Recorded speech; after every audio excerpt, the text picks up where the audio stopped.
This is Unsiloed, brought to you by Alumni FM, connecting people through stories. Welcome to Unsiloed. This is Greg LeBlanc, and I'm here with Andrew Leigh, who is a member of the Australian Parliament and former professor at ANU in Australia, and also the author of many books. The book Battlers and Billionaires, Choosing Openness, Economics of Just About Everything, and Randomistas, which came out a couple of years back. You have a new book, which is called, what's the name of the new book? It's Reconnected. Reconnected, and maybe we'll have a chance to talk about that. But you're the first person I've interviewed who has successfully made the transition from academia to politics, maybe one type of politics to another type of politics. And so I'm going to have to ask you about what that's like, and whether you would recommend this as a path for other academics. But I guess at first let's get started talking about this book. Randomistas. You're an economist, and in economics we have our theorists and we have our empiricists, we have our experimentalists, and then there's this whole new generation of economists who are doing what we might think of as field experiments. Luckily, the Nobel Prize Committee, gave it some attention and some love just recently. What got you into the idea of field experiments? What made you interested in field experiments? I was pretty influenced by my thesis advisor, Christopher Jenks, Greg, and he was somebody who had worked with Daniel Patrick Moynihan when Moynihan was in the Senate, and Moynihan was fond of quoting Rossi's law, the idea that the measured effect of any social program goes towards zero the better you measure it. And from that, I don't take any sense of pessimism about our ability to change the world. I just think we ought to regard tackling problems such as long-term joblessness as being as difficult as tackling health challenges like cancer or HIV. And we need to approach them not with blind ideology, but with scientific rigor, discarding theories, but not losing any of our passion to solve these big social problems. So to the extent that I have a big social policy idea, it's randomization, and the more I got into it, the more I realized that there were some great stories to be told, not just in social policy, but in crime, development, education, and even business. Yeah, I couldn't tell whether the book was, an optimistic one or a pessimistic one, because just like in medicine, right? Medicine is a story of great progress, but progress was sort of built on the backs of, discrediting quite a few bad ideas along the way. Do you see the kind of proliferation of experimentation as being largely discrediting these failed policies and bad ideas, or do you see it largely as a source of tremendous progress and the discovery of new impactful policies and ideas? I think those of us who are in policy or research should never become too attracted to particular programs. We should be passionate about the ends, but scientific and critical about the means. And then you can achieve great things. So when I was born in the early 1970s, about 35% of the people in the world died of infectious diseases. Now, even with COVID, that's down to about 15% of deaths. Fewer deaths in absolute terms from infectious diseases than in the early 1970s. Part of that is sanitation, but a huge part is antibiotics and vaccines, which have been tested through critical scientific means.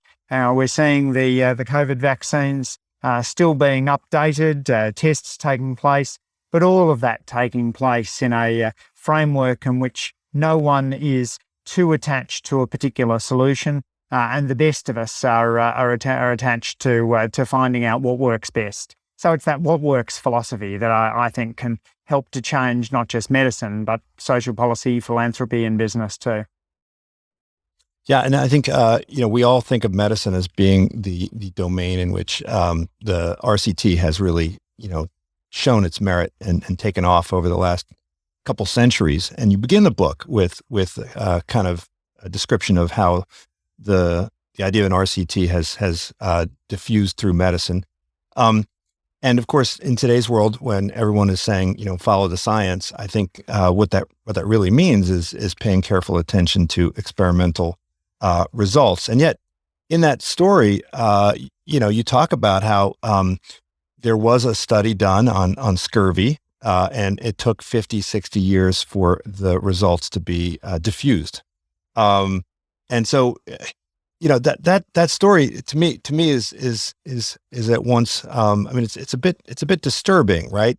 It shows that even if you have the ability to discover what works and what doesn't work, there are still tremendous forces that get in the way of diffusing these insights.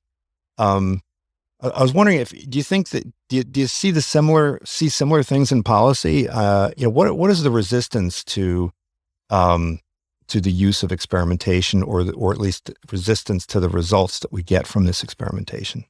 Yeah, so the story of James Linn's scurvy experiment really is an interesting one, because the experiment itself is incredibly powerful. 12 sailors, 2 apiece to each of 6 treatments. Very clearly, those given citrus do better than those given other treatments like vinegar or seawater. But Lind doesn't really understand the processes. And in his write-up, there's a lot of bogus science and basically hocus pocus around why citrus works. So it's not perhaps that unreasonable that others don't buy his results, and that it takes that half century before it's fully adopted.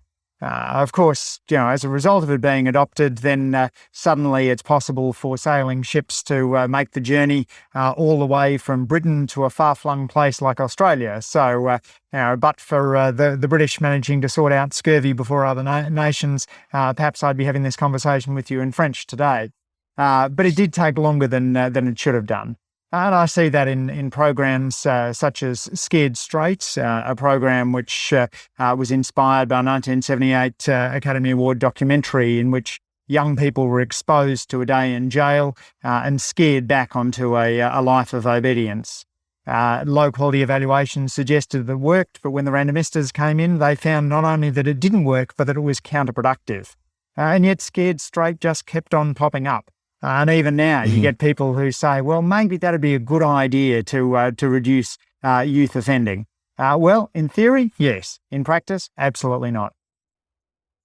Well, it's interesting that you say that about the diffusion of scurvy knowledge, that it was kind of lacking a fundamental theory that may help to make sense of it. Because it seems like, at least in the world of data science, we don't care. We don't really, in data science, the underlying mechanism is not really of concern generally. So, when Google discovers that, one shade of blue works better than another shade of blue, they don't really spend too much time trying to figure out like what it is that's special about that blue. They just go forward with what works. And that seems to be what's fundamentally different about data science as opposed to the more scientific approach, where you want to publish papers and you want to demonstrate the statistical significance of the predictor and so forth, and also explain the underlying mechanism. Shouldn't all we care about is whether it works or not? Do we need to have that story that helps us understand it? Because I kind of think that you can fabricate a story that explains anything, right? So it does depend who we is, but I think if we as researchers, then absolutely our goal should be to understand the world in a deep sense and to test theories as to how the world operates. Fundamentally, for a large firm like Google, they might even be in that business too. So yes, a short-term bump in sales might eventuate from figuring out what the best shade of blue is. But Google might actually be able to do more for its profits by delving into the question of why a particular shade of of blue does better. Is it to do with the calming influence that it has? If that's the case, are some users feeling a little stressed by the site, and might other design features make them feel a little calmer as well? So I think the best randomistas are now moving away from whether a particular tweak works or not to how do we understand the world. And the great thing about randomized trials, unlike natural experiments, is that you can design the experiment very precisely to test the theory. So you can have 2 interventions tailored to assess a particular theory, whether that's a theory in psychology, in business, in medicine, or wherever else you're doing the testing. And I think that's one. At the beginning of the book, you also quote Angus Deaton, who used this term randomista sort of somewhat critically. And I think that was sort of the basis of his criticism was that, if you're narrowly focused on what works and what doesn't work, then you miss the opportunity to discover the underlying mechanisms. Was that the fundamental nature of his critique? Absolutely. And look, I'm a huge Deaton fan, but I think that some of the criticisms that have been made of randomized trials could just as easily be made of any other form of evaluation. So when people say it doesn't generalize, well, that's true of a before-after evaluation or a natural experiment, or indeed a qualitative analysis. When people say that the program might be a boutique program, which may not work in a more scaled-down environment, well, that's also true of a pilot without a control group. So many of these critiques are critiques of evaluation itself, rather than critiques of the randomistas. Not everything can be evaluated through randomized trials. I don't think we're going to test the impact of denuclearization of the Korean Peninsula or changes in interest rates using randomized trials. But a lot more could be evaluated using this technology. Right, and you point to some other examples of where institutions or individuals have resisted experimentation. You talk about Semmelweis and the mortality rates of childbearing mothers in hospitals in Vienna. Very, very famous example. And I like how you connect that really to the Hippo Principle. So in my work with companies, this is sort of the big problem is Hippo Principle, and opening up these leaders to being wrong. It seems like a human tendency to want to resist any kind of disconfirming evidence, regardless of where it comes from.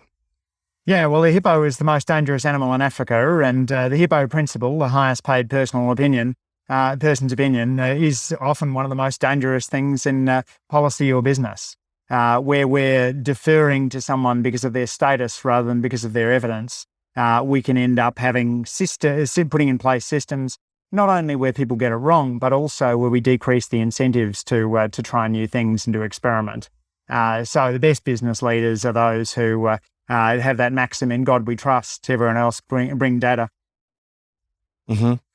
And so how would you respond to the people who, the famous parachute study argument in the BMJ that you reference, where no one's ever done a clinical trial on the efficacy of parachutes, and it doesn't seem like a very good idea to do one. This seems to be something that's pretty obvious. Why would we want to test something that seems so obvious? Well, it's certainly true we've never had a control group who had to jump out of planes without parachutes, but that doesn't mean that parachutists' lives haven't been saved as a result of randomized trials. We've got randomized trials on the impact of ankle braces on paratroopers, which have found that they make a big difference towards parachuters' injury rates. We can often tweak a policy using a randomized trial rather than have a treatment group that gets the program and a control group that doesn't. And frankly, this is often what we're doing in medicine, right? Very frequently in medicine, a new pharmaceutical is being tested not against a control group where the patients are getting nothing, but against a control group in which the patients are getting the best current alternative. And so that's the way in which a lot of social policy evaluation can effectively happen. And sometimes we need to recognise that's what's going on in our natural experiments.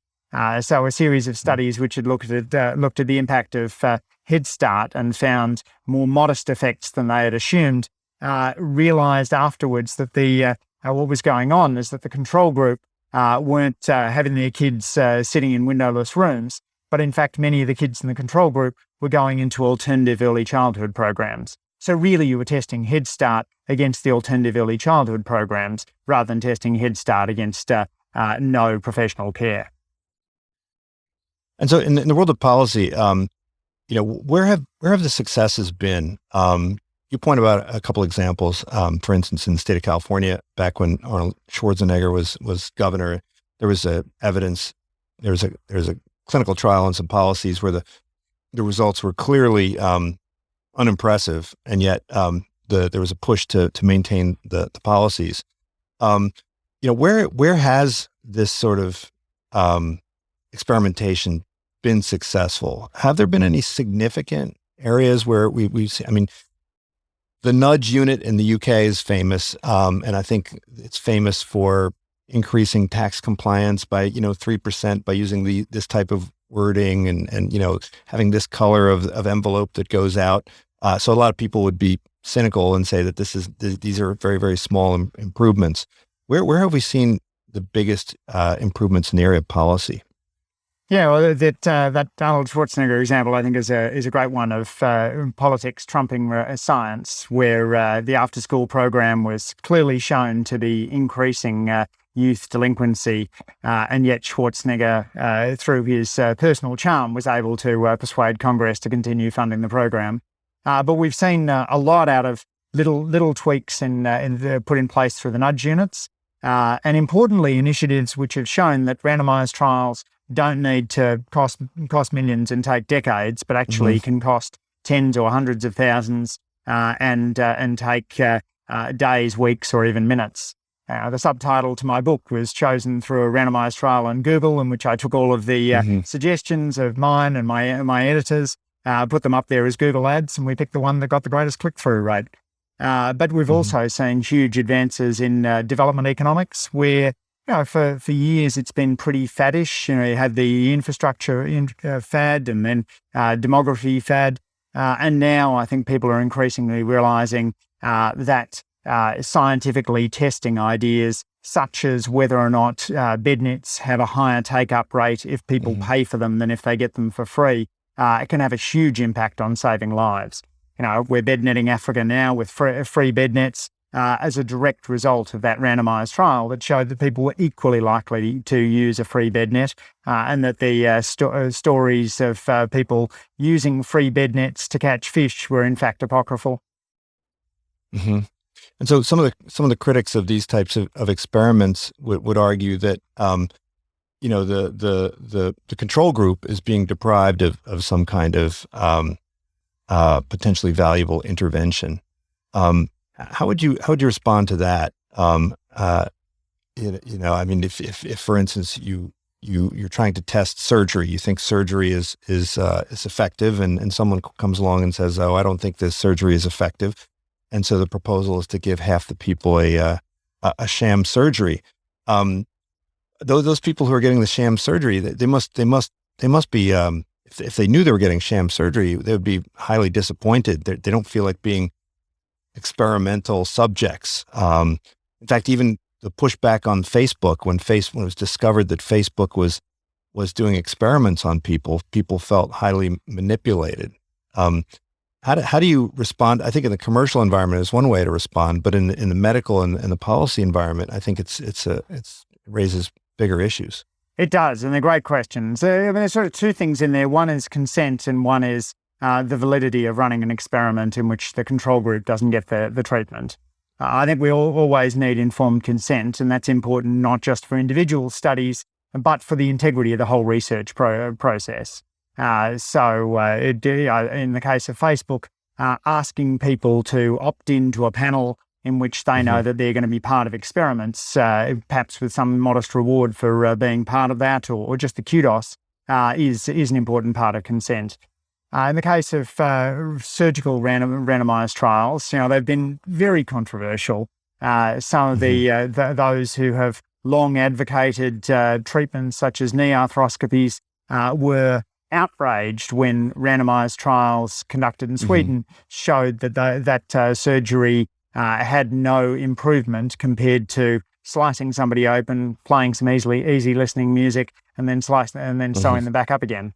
But it's really important that we know these things. And indeed, the number of programs which have been shown to perform no better than control group in surgery is as high as it is in other fields of medicine.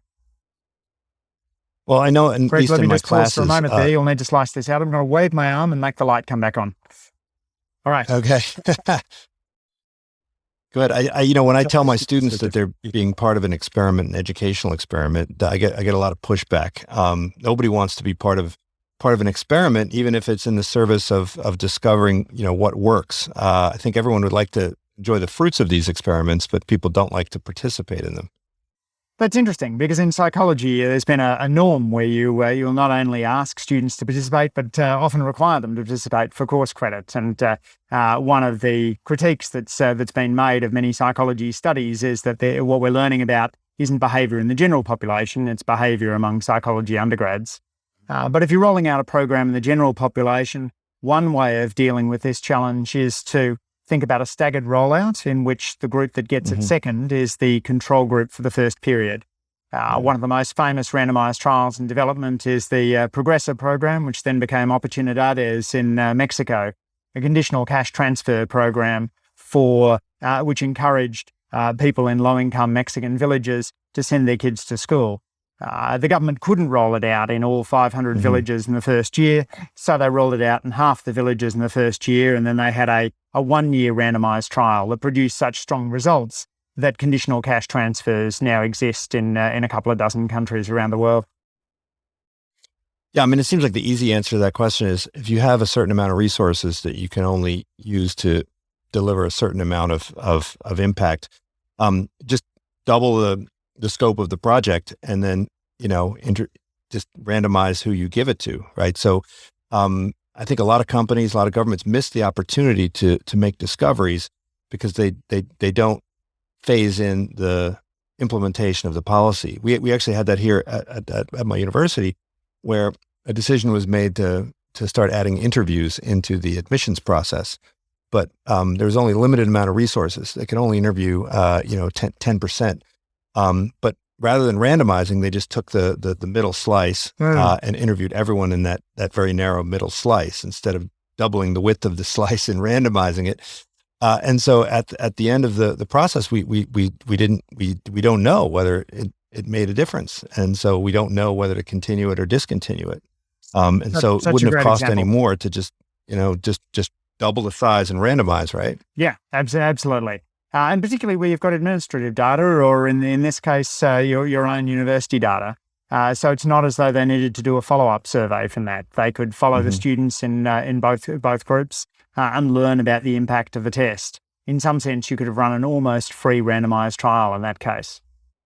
And one of my other favorite studies is I think it was in Norway, where they randomized the rollout of mammograms, and they did it in a randomized the sequence of counties in which they did the rollout to make sure that that have good quality data. And it doesn't cost any more to roll it out in a random fashion rather than rolling it out in a fashion that's dictated by things like geography or proximity or something else.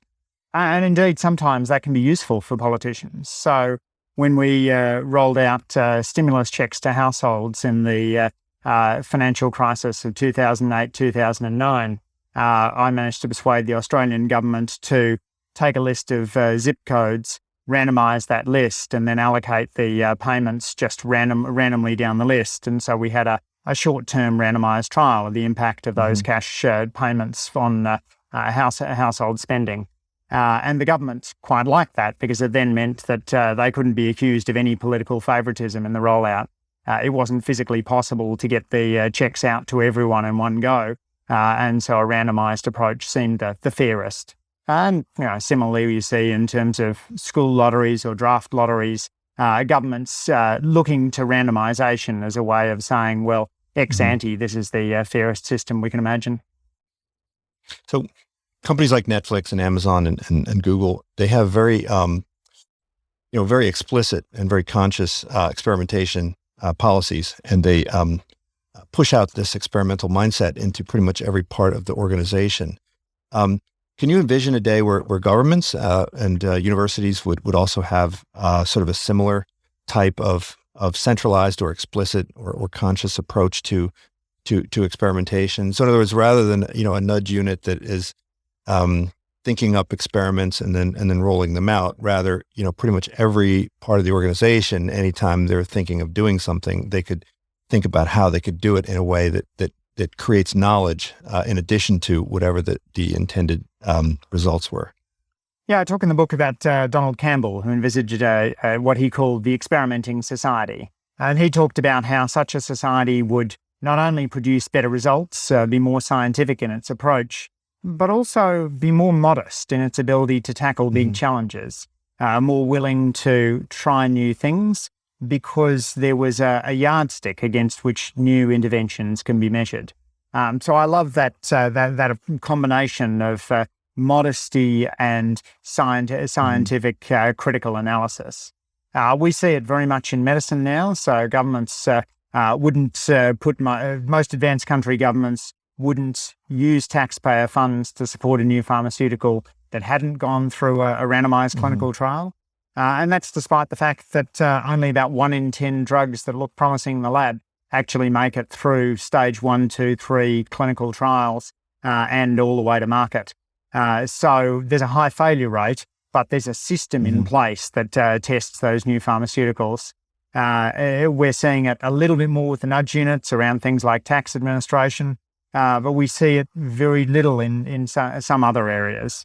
And that's true across medicine as well. So pharmaceuticals are doing a lot of randomized trials, surgeons much less. Areas like plastic surgery have barely come into to the randomized revolution, even although they're part of the medical profession.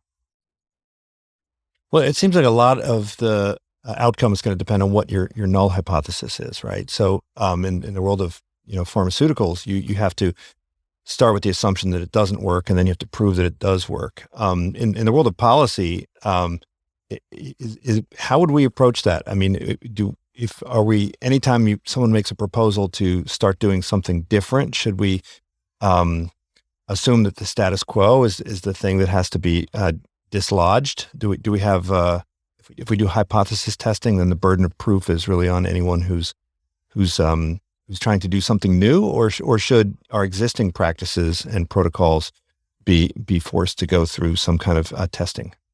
I think it's pretty context dependent. I'm a passionate randomista, but even I would have been pretty uncomfortable if we'd decided that household payments during the COVID lockdown only went to half the population so we could learn about what the impact was. I don't think that would have passed a reasonable ethics test. But there's a whole host of areas in which it's possible to do small-scale randomized trials and to bring academics more into the policy realm. Give academics the chance to better test their deep theories, and so we're building up a stronger picture of understanding the world. And that's the great thing about living in a world in which there is so much data around. The cost of follow-up surveys falls away when you're able to use those administrative data. All you need is the randomization of the interventions to be able to then just steadily increase your knowledge base. But I'm wondering, does the burden of proof depend on the domain? Presumably for lots of the pharmaceutical interventions that have been proposed around COVID, we've insisted on sort of a very high level of proof. But for a lot of our non-pharmaceutical interventions, policymakers are basically doing their best and making their best guesses. And they're not, saying we're not going to mandate masks until we have, definitive proof that they work. We're not going to mandate social distancing until we have, clinical trials on the interventions. In the heat of the moment, you have to make some decisions, and then hopefully test the impact of those decisions. But if you don't bake in some kind of experimentation, how will we ever know whether those interventions are, have been effective?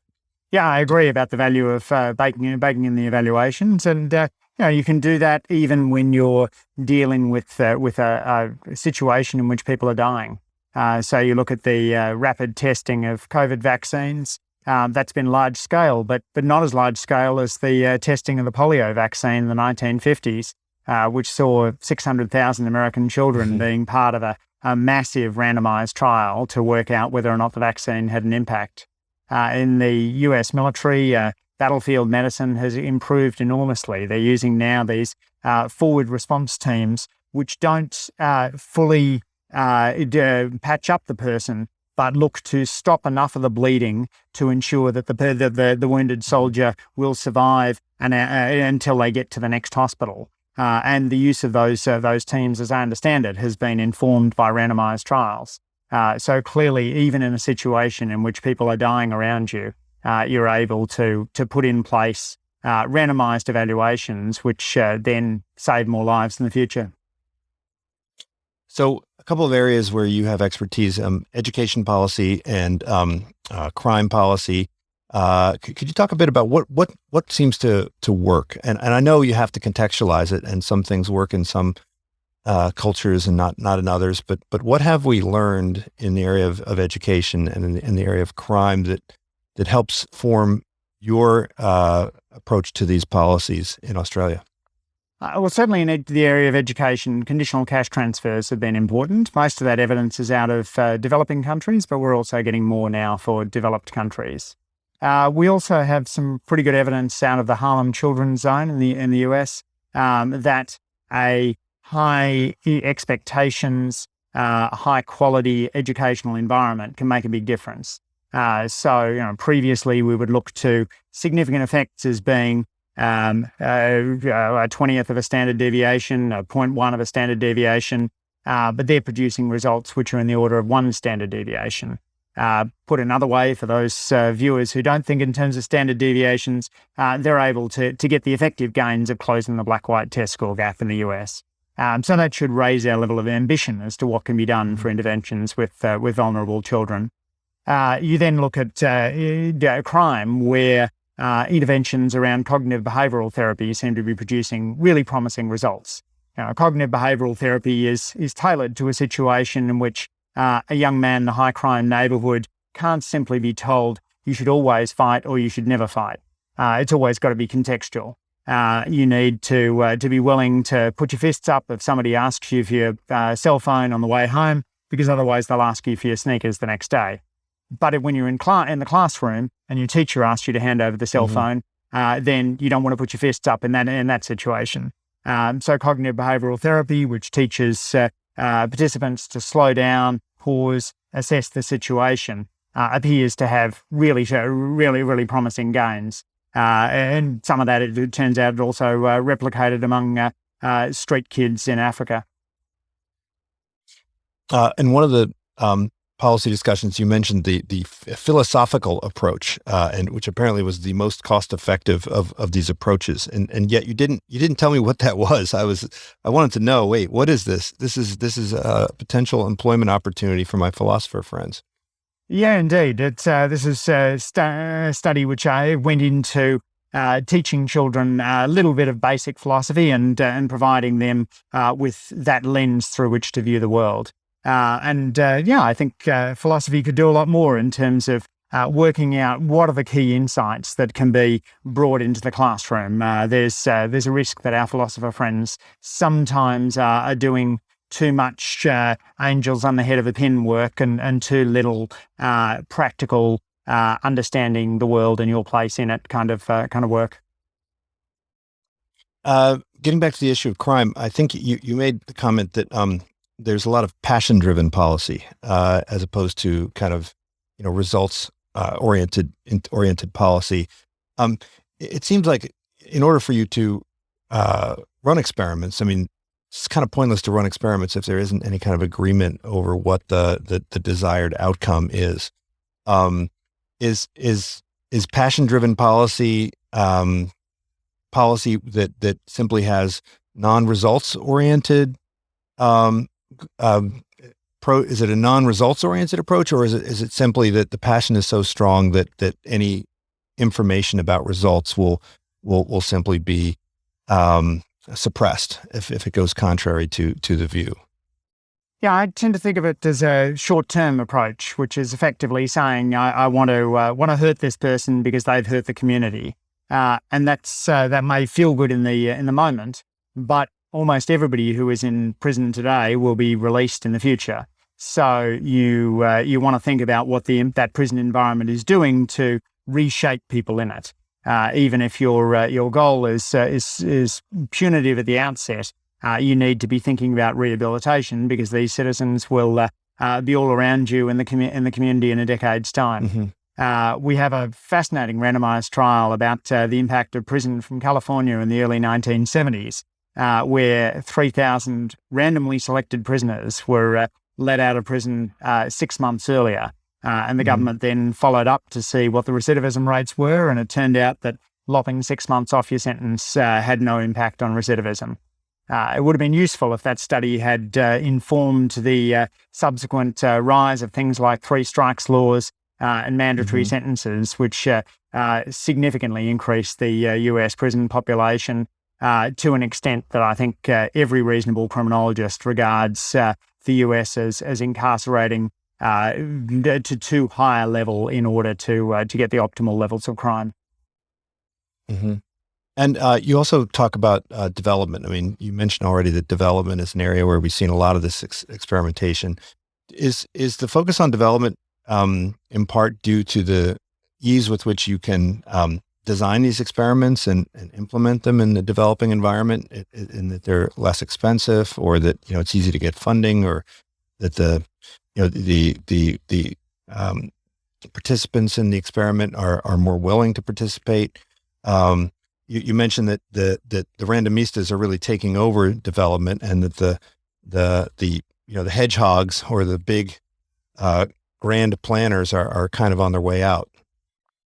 Now, I remember someone in one of my graduate seminars once making the observation that labour economics seems to have had a better generation than IO, in part because we agreed on our techniques earlier on, and we agreed on the outcomes, whereas IO had many more methodological and results disputes. And I think that's probably also explains part of what's going on in development, where there was a general consensus about the goals that people aim to achieve: reduced mortality, higher living standards, more quality-adjusted life years. And then they could move on to look at the methodology, and quite quickly then many turned to randomized trials. Clearly the cost makes it more feasible to get the sufficiently large sample sizes where you're able to see impacts. But it's also the real willingness of governments to work with researchers. So I think about Karthik Muralidharan's work with the Andhra Pradesh government doing randomized trials on teacher incentive payments. He is working with massive infrastructure there, with the willingness of the government to be willing to trial different approaches to teacher incentives and teach the whole world something about what works in that domain. There was one experiment that you cited that I thought was really interesting, which was, are people more willing to donate to causes that are more scientific in their approach? And the results were interesting, but it clearly shows that there are some people that are more about the warm glow, and others that are more about results. And I think the folks who run Tom's, the shoe company, would fall more into the latter. You kind of hold them up as sort of a as role models, I think, in this space. Could you tell us a bit about that experiment? Normally people don't do experiments on it's kind of like a meta experiment, I guess. Yeah, so Dean Cullen's experiment looks at whether or not having good experimental data makes a difference to donations. He finds on average it doesn't, although for rusted on long-term donors, it does seem to make more of a positive difference. But that doesn't mean we shouldn't still be trying to improve the impact of interventions. And one of the firms that's most impressive in that space is Tom's Shoes. Tom's was founded with the notion that if you bought a pair of shoes in an advanced country, somebody in a poor country would get a pair of shoes as well. So this wasn't corporate philanthropy bolted on, it was part of the model. And then after they'd been going for about a decade, they asked a team of researchers led by Bruce Wydick to evaluate, using a randomized trial, what happened when community received Tom's Shoes. And they found that in general, those getting the shoes had other shoes beforehand, so they were upgrading the shoes rather than getting their first pair of shoes, that it didn't improve school attendance, and that it did increase a sense of dependency on outsiders. And Bruce has a lovely response to it, where he says, many companies would have looked to bury that result, but Tom's didn't. They saw the result, they adapted, they moved from loafers to sneakers, they looked at ways of giving the shoes through the parents and the community and as incentives for school attendance, looking to improve their program rather than to attack the researchers. If Toms can do that for an evaluation which really struck hard at the very heart of their model, then I think anybody else should be able to do the same with a result that makes them uncomfortable. Yeah, it's really remarkable. I've had some conversations about what's going on in the world of ESG in corporate America, and there does seem to be some folks that are really just more interested in the PR and the marketing results that they can get from it, and others that are really super curious about the impact that they're having.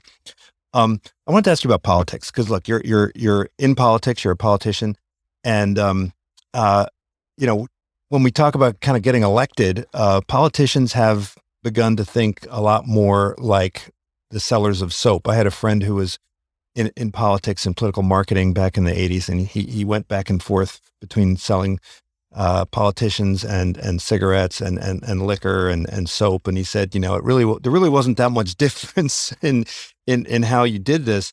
But it did seem to take a while for kind of political activism to get some of the lessons of experimentation. I know some folks that worked in the Obama campaign in 2008, and the things that they were able to do just in terms of experimenting on voter turnout and messaging. It seemed like the politics had finally joined the party here. Is this like asking a rat about his maze in the cage? If I ask you a little bit about this, what have you learned? Have you been able to put any of this to use to help connect better with your constituents? Yeah, it certainly informs the way in which we campaign, and I'm aware of the importance of making sure that when we're spending taxpayer dollars to communicate with people, that we're doing that in the most effective way. So one of the findings from the research is that letters don't seem to have very much of an impact. So we're now doing more telephone town halls to engage with people. We also are shaped by randomized trials and thinking about something as simple as when to put out my monthly email update.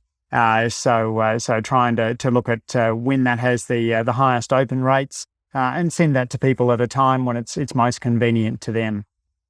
We even ran randomized trials on a question such as if I organise an event in Parliament House, are people more likely to attend if they're offered free snacks and drinks, or if there's no refreshments advertised? Spoiler alert, turns out people are equally likely to turn up if you don't tell them you're going to feed them in advance. So we have fewer catered events now as a result.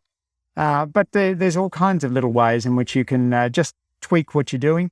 And for me, that's a part of staying fresh. We should always be looking to learn. I'm always asking colleagues about their ideas on better connecting with constituents, because we're in this world, Greg, of declining trust in politicians. And so it's incumbent on all of us in elected office to be thinking about how do we do better at connecting with the people who we represent? What are the platforms we can reach out through? What are the ways in which we can connect with people? I think that the Cambridge Analytica scandal really highlighted how much more seriously people take what we might call manipulation or experimentation in the political domain. People seem to be much less troubled by the idea that when they go to a casino, that every single aspect of the environment is manipulated, or that when they go to a search bar, that every aspect of the search bar is being manipulated. There seems to be some idea about politics that politics is a domain that should be held to a higher standard, I guess, than other areas. Is this at once a problem and a good thing for the world of politics? Could it hold us back in some way? Resistance to greater use of experimentation in the world of policy? Cambridge Analytica was an outrageous data breach, and I think Facebook handled it very badly, as they've acknowledged since then. But we don't need to be stealing data in order to be tweaking what works. I think it's perfectly ethical for me to be working on ways of better connecting with constituents, trying to work out, if I'm running one of those telephone town halls that I mentioned before, what's the best way of encouraging people to participate. We're in a world in which, as Tufts political scientist Ethan Hirsch has pointed out, people are engaged in too much hobbyist politics, treating politics a bit like following a sports team rather than seeing it as fundamentally part of something in which they participate. So I've worked with researchers at Ohio State University and the University of Canberra to run deliberative democracy forums. We did 2 of them last year, one online, one in person. And yes, people were randomised across those 2 groups because we're curious to know what form of engagement works best in order to get people involved in politics. I think that's solidly ethical. I'd be very happy to defend the way in which we did that in order to try and learn about the effectiveness of deliberative democracy. One of the tools that might help turn around this malaise that democracies have found themselves in. I think you did mention an experiment in the book where people were encouraged to have conversations, and it was reduced political conflict. Absolutely. There's good amounts of evidence that encouraging people to have those cross-party conversations can make a difference. I'm surprised as to how many people think they're engaging in politics when they're speaking only to people who voted the same way as they did at the last election. If you want to change the result of the next election, you've got to find someone who voted one way in the last election and persuade them to do something different. That involves having a conversation with someone who might have different views than you. And guess what? That's the best way in which we've always done politics. Could you tell us a bit about the new book? Does it build on these concepts? It's about community building, and I'm sure it's probably filled with all sorts of good quality experimental insights. What works and what doesn't work when it comes to building strong communities? So Reconnected is talking about the decline in social capital in Australia. We've seen a drop in joining, volunteering, voting. Even in a country where voting is compulsory, the share of people not turning up has increased. And we've seen a fall in the average number of friends that Australians have and the average number of neighbours they have.